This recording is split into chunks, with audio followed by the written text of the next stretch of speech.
एकदम सही कहा आपने। 3 चरण हो चुके, 3 चरण होने वाले हैं, बीच का चरण है चौथा चरण। निर्णायक भूमिका हो सकती है इस चरण के मतदान की। तो हालांकि मैं ओम प्रकाश से सहमत हूँ। अखिलेश यादव का जो दावा है कि हम इसी राउंड में 202 को पार कर जाएंगे, ये बात कोई नजूमी या भविष्यवक्ता कह सकता है, हो सकता है अगर उनका किसी से संपर्क होगा। लेकिन मुझे लगता है कि इसके लिए 10 मार्च का इंतजार करना चाहिए। लेकिन यह तय माना जा रहा है कि जिस ढंग से मतदान की रिपोर्टें आई हैं, चारों चरण के बारे में जो आ रही है रिपोर्ट, उसके हिसाब से हमको भी यही लगता है कि 160 के आसपास का आंकड़ा जो है समाजवादी गठबंधन छू सकता है। ये संभव है। और भाजपा जाहिर सी बात है कि वो सिमट करके बहुत कम पे आ जाएगी, क्योंकि पिछली बार तो उसको 80% सीटें लगभग थी, सारी सीटों को मिलाकर देखा जाए तो इस बार बहुत कम पे आ जाएगी, बात तो तय माना जा रहा है। अब मैं सुन रहा था अभी मायावती जी का जो बयान था, वो बाइट्स थे, इसके पहले अमित शाह जी का भी सुना था मैंने सुबह किसी मीडिया पे। तो लगभग दोनों में एक ही बातें दिखाई दे रही। अमित शाह जी जैसे लगता है कि बसपा के प्रवक्ता हों, वो उस ढंग से कह रहे थे वो कि नहीं, बसपा का जो जाटा वोट है वो उसके साथ जुड़ा हुआ है, वो मुस्लिम भी बड़े पैमाने पे उनको वोट कर रहे हैं, बहुजन समाज पार्टी को वोट कर रहे हैं। मायावती जी ने भी कमोबेश उसी लहजे में बात करी और सीधे सीधे कहा कि साहब समाजवादी पार्टी जो है गुंडागर्दी और जाति उत्पीड़न और क्या क्या जो जो हो सकता है। अब मुश्किल यह है कि हमारे नेताओं को इन सब बातों का इल्हाम तभी होता है जब वो उसके खिलाफ चुनाव लड़ते हैं। 2019 में जब मायावती जी चुनाव लड़ रही थी, बुआ बबुआ की जोड़ी को लेकर के आगे बढ़ रही थी, तब उनको शायद इस बात का नहीं था कि समाजवादी पार्टी में गुंडे हैं या गुंडागर्दी होती है या दलितों पे जाति होती है, क्या करते हैं नहीं करते हैं लोग। तब तो बड़े कसीदे पढ़े जा रहे थे, साहब की बहुत गलती हो गई थी, हम मुकदमा वापस कर रहे हैं और ये सारा कर रहे हैं। तो देखिए बात यह है कि इस चुनाव में बी टीम हो या सी टीम हो, इससे कोई मतलब नहीं है। लेकिन यह है कि चुनाव के मुख्य संघर्ष से बहुजन समाज पार्टी गायब हो गई है। क्यों गायब हो गई है, यह विचारणीय है। बहुत लोग मानते हैं, बहुत लोग कहते हैं कि साहब मायावती जी का जो है वो पहले जो जिस तरह के दलित की चिंता करती थी, अब वो दौलत की चिंता ज्यादा करती है। उनके भतीजे के खिलाफ जिस तरह से छापेमारी हुए, मुकदमे हुए, तो दौलत और भतीजे को बचाने की चिंता उनकी ज्यादा है। सत्ता किसी के पास आए और जाए, ये देखने वाली बात। शायद इसलिए वो बहुत ज्यादा फोकस में नहीं रही हैं। अब हालांकि भाजपा के लोगों को भी लग रहा है कि शायद अगर मायावती जी मजबूत होकर के चुनाव लड़ी होती तो शायद कुछ और फर्क पड़ता। लेकिन पहले तो उन लोगों की तैयारी यही थी। अब मुझे हमको लग रहा है आलोक अग्निहोत्री ने इतना बढ़िया से समझाया इस पूरे चरण के बारे में, मैं बड़ा अच्छा लगा मुझे।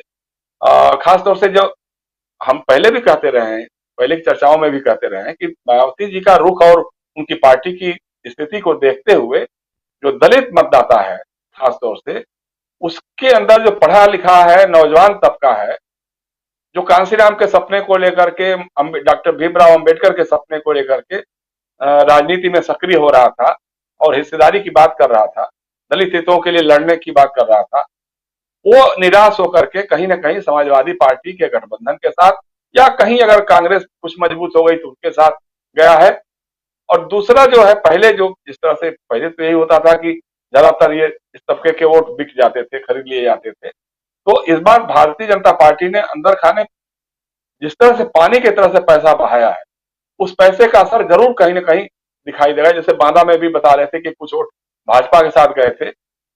हमने खुद देखा था, जो पहले चरण के मतदान के समय हम गए थे थाना भवन विधानसभा क्षेत्र के गांव में गए थे, वहां बहुत सारे दलित लोग थे जो बता रहे थे कि हाँ साहब भाजपा को भी वोट गया है।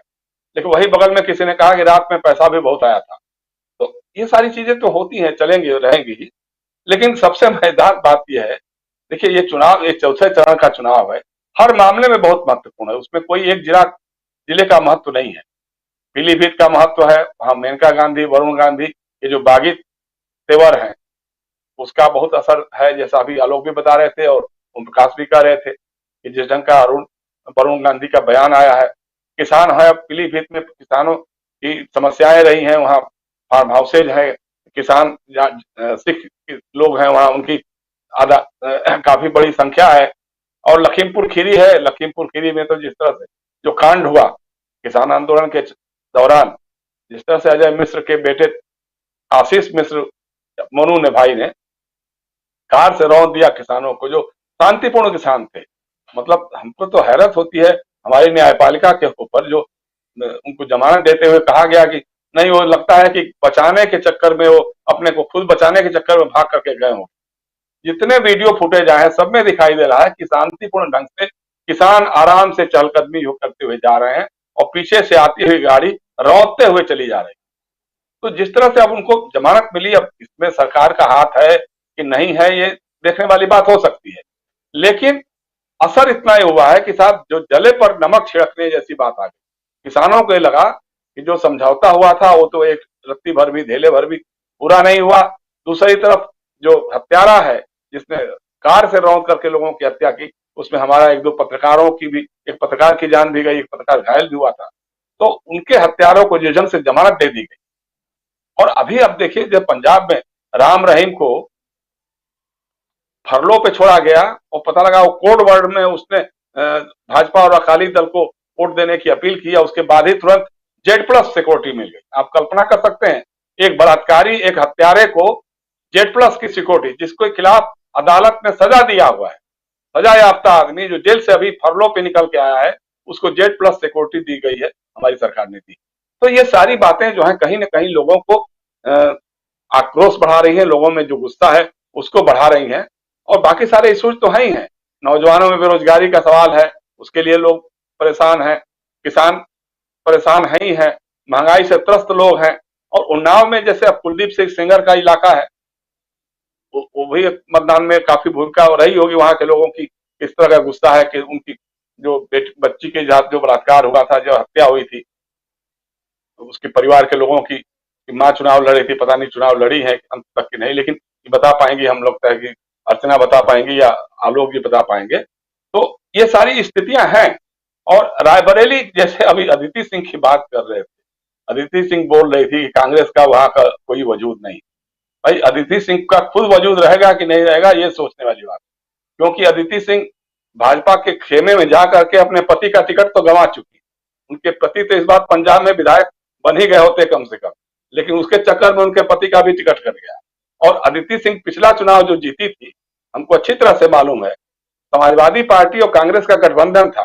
समाजवादी पार्टी का जो जनाधार वहां पे मुस्लिम मतों में, मुस्लिम मतदाता है वहां पे, या यादव हैं या और अन्य पिछड़ी जातियों के लोग हैं, ये सारे लोग समाजवादी पार्टी के साथ होने के कारण अदिति सिंह के साथ खड़े हुए। इस बार तो नहीं है, इस बार तो ब्राह्मण लोग भी उनके साथ खड़े नहीं है। तो अब इस ढंग की है, हमको नहीं लगता कि इस बार वो फिर जीत पाएंगे कि नहीं जीत पाएंगे। कांग्रेस का क्या होगा एक अलग बात है। अब प्रियंका का, हमको लग रहा है कि कांग्रेस और समाजवादी पार्टी में कहीं ना कहीं किसी लेवल का अंदरूनी कुछ साठगांठ या समझौता भी हो गया है। कई सीटों पे जहां